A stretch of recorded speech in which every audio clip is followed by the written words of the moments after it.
Israel പ്രതിരോധ സേന IDF നൽകിയ മുന്നറിയിപ്പ് തള്ളി ഗാസയുടെ നിയന്ത്രണം ഏറ്റെടുക്കാനുള്ള ഇസ്രായേൽ പ്രധാനമന്ത്രി ബെഞ്ചമിൻ നെതന്യാഹുവിന്റെ പദ്ധതിക്ക് ഇസ്രായേൽ സുരക്ഷാ മന്ത്രിസഭയുടെ അംഗീകാരം. ബന്ദികളെ മുഴുവൻ തിരികെ എത്തിക്കുക, ഹമാസിനെ നിരായുധീകരിക്കുക, ഗാസ മുനമ്പിൽ ഇസ്രായേലിന്റെ നിയന്ത്രണം, ബദൽ സിവിലിയൻ സർക്കാർ രൂപീകരിക്കുക, സൈനികവൽക്കരണം എന്നീ യുദ്ധം അവസാനിപ്പിക്കുന്നതിനുള്ള നെതന്യാഹുവിന്റെ 5 തത്വങ്ങളും സുരക്ഷാ ക്യാബിനറ്റ് അംഗീകരിച്ചു. ബന്ദികളുടെ ജീവൻ അപകടത്തിലാക്കുന്നതടക്കമുള്ള സുരക്ഷാ പ്രശ്നങ്ങൾ ചൂണ്ടിക്കാട്ടി ഇസ്രായേൽ പ്രതിരോധ സേന നൽകിയ മുന്നറിയിപ്പ് തള്ളിയാണ് നെതന്യാഹുവിന്റെ നിർദ്ദേശത്തിന് അംഗീകാരം നൽകിയിരിക്കുന്നത്. ഹമാസ് ഇസ്രായേലിൽ ആക്രമണം നടത്തി മാസങ്ങൾ പിന്നിടുമ്പോഴാണ് ഈ ഒരു തീരുമാനം.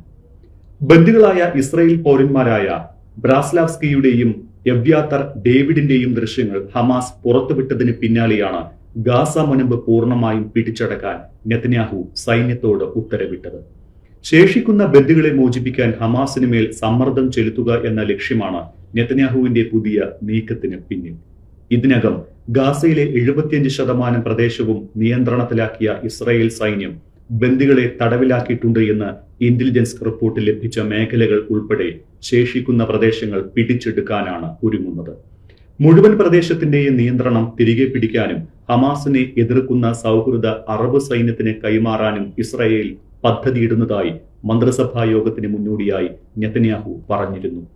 എന്നാൽ ഇസ്രായേൽ പ്രധാനമന്ത്രിയുടെ ഓഫീസ് പുറത്തിറക്കിയ പ്രസ്താവനയിൽ കീഴടക്കുന്നത് ഗാസ സിറ്റി എന്നാണ് പറഞ്ഞിരിക്കുന്നത് എന്ന് ടൈംസ് ഓഫ് ഇസ്രായേൽ റിപ്പോർട്ട് ചെയ്തിട്ടുണ്ട്. യുദ്ധമേഖലകൾക്ക് പുറത്തുള്ള സാധാരണക്കാർക്ക് ഇസ്രായേൽ മാനുഷിക സഹായം നൽകുമെന്ന് നെതന്യാഹുവിന്റെ ഓഫീസ് പ്രസ്താവനയിൽ പറയുന്നു. ഹമാസുമായുള്ള യുദ്ധം അവസാനിപ്പിക്കുന്നതിന് പകരമായി ഇസ്രായേൽ ആവശ്യപ്പെടുന്ന 5 വ്യവസ്ഥകളുടെ ഒരു പട്ടികയെ ഭൂരിപക്ഷം മന്ത്രിസഭാംഗങ്ങളും പിന്തുണച്ചതായി പ്രധാനമന്ത്രിയുടെ ഓഫീസ് പറയുന്നു.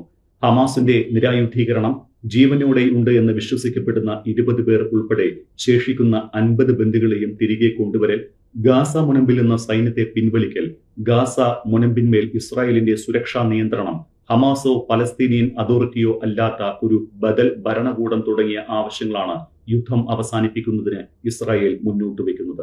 എന്നാൽ പ്രസ്താവനയിൽ ബദൽ പദ്ധതിയെക്കുറിച്ച് വിശദീകരിക്കുന്നുമില്ല. ഗാസ മുനമ്പ് പിടിച്ചടക്കുന്നത് ഒരു മാനുഷിക ദുരന്തത്തിലേക്ക് നയിക്കുമെന്നും ബന്ദികളുടെ ജീവൻ അപകടത്തിലാക്കുമെന്നും IDF chief of staff ഇയാൽ Sameer മുന്നറിയിപ്പ് നൽകിയിരുന്നു. ഇതാണ് അധിനിവേശം ഗാസ സിറ്റി എന്നതിലേക്ക് മാത്രമായി ഇസ്രായേൽ തീരുമാനിച്ചത് എന്നും സൂചനയുണ്ട്. ഗാസയുടെ നിയന്ത്രണം പൂർണ്ണമായി കൈയടക്കുന്നതിനോട് സൈന്യത്തിൽ വിയോജിപ്പുണ്ട്.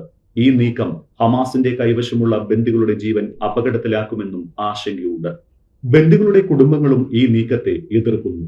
ഗാസയുടെ 75% ഭാഗങ്ങളും ഇസ്രായേൽ പ്രതിരോധ സേനയുടെ നിയന്ത്രണത്തിലാണ്. അവശേഷിക്കുന്ന 25%-ൽ മധ്യ ഗാസയിൽ നിരവധി അഭയാർത്ഥി ക്യാമ്പുകളും ഗാസ സിറ്റിയും ഉൾപ്പെടുന്നുണ്ട്.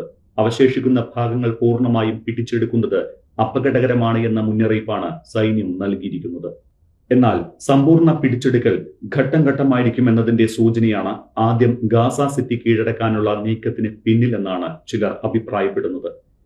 ഏകദേശം 8 ലക്ഷം ആളുകൾ താമസിക്കുന്ന ഗാസ സിറ്റിയിൽ നിന്ന് ഒഴിപ്പിക്കലിന് സൈനിക നടപടിക്ക് ആവശ്യമായി വന്നേക്കാം.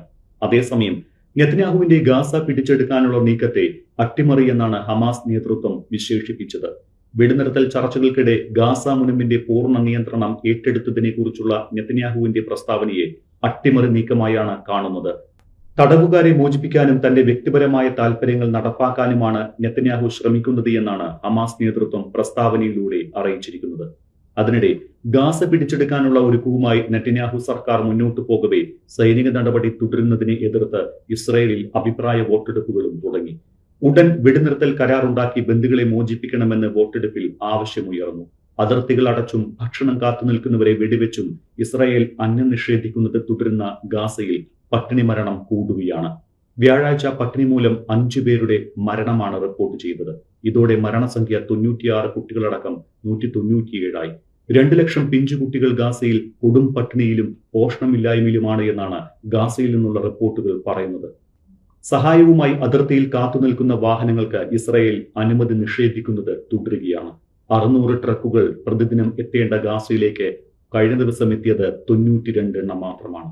ഇവിടെ നടക്കുന്നത് വംശഹത്യയുടെ പരിധിയിൽപ്പെട്ടതാണ് എന്നാണ് യൂറോപ്യൻ കമ്മീഷൻ മുതിർന്ന ഉദ്യോഗസ്ഥ തെരേസ റിബേറ പറയുന്നത്.